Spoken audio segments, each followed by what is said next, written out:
Nearly 200 United Nations peacekeeping personnel have been killed since 2013, more than in any other five-year period in UN history. That's emerged in a recent report that underscores the dangers UN troops are exposed to. In an ambitious attempt to turn the tide, the UN is undertaking steps to fix the problem from within the organization. CGTN's Liling reports. There were 56 peacekeeping fatalities in 2017, the highest number of peacekeeping deaths in more than 2 decades, according to the United Nations. We're being attacked by armed groups who are looting, killing, raping, and they have no interest in peaceful solution.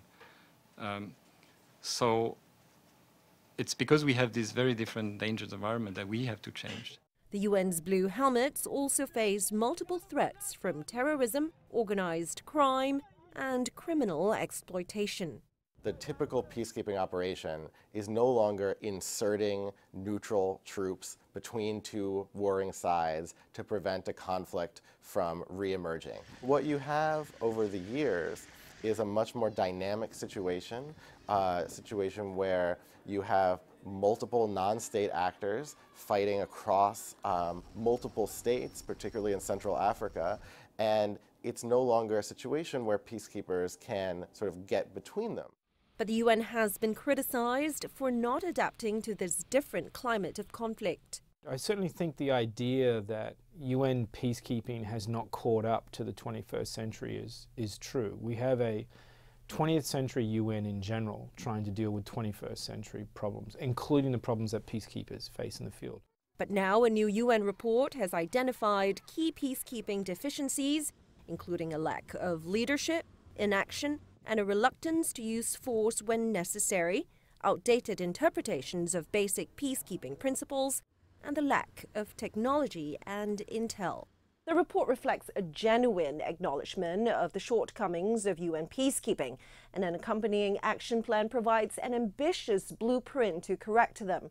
But this latest attempt to fix peacekeeping from within comes in the midst of both new obstacles and long-running challenges. UN peacekeeping last year took a budget cut of $600 million, including a 7.5% rollback in US funding under the Trump administration, at a time when UN peacekeeping is under growing pressure to change the way it operates. Why is this important? Because peacekeeping is, I think, probably in some ways the one area that is further ahead in terms of some of the reforms that need to take place, but it's also the area where the UN is most vulnerable, because nothing strikes at the idea of an international community or at the idea of the Charter of the United Nations quite like watching civilians die in places of armed conflict while the UN is standing to the side or is unable to do anything to help them. The reputation of UN peacekeepers hasn't been stellar either. Of course, you have a lot of issues with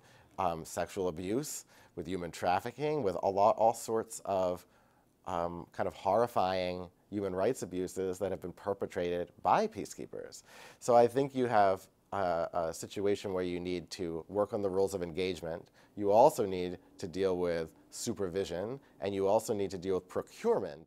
The report is a long to-do list, but the big question is whether this latest stock-taking by an organization viewed as slow to adapt can finally bring substantial change to the way blue helmets keep the peace in places where there is often little peace to keep. Liling, CGTN, New York.